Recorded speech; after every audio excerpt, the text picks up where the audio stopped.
If you have a broken or damaged catch on the end stop of your Hawa Concepta, it is very easy to replace the catch. Simply remove the end stop by loosening the 2 set screws. Ensure that the adjustment screw for the catch is loose.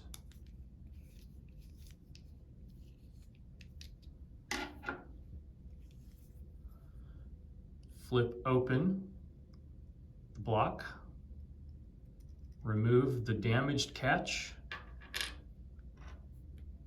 and replace it with the new one. And now you're ready for reinstallation.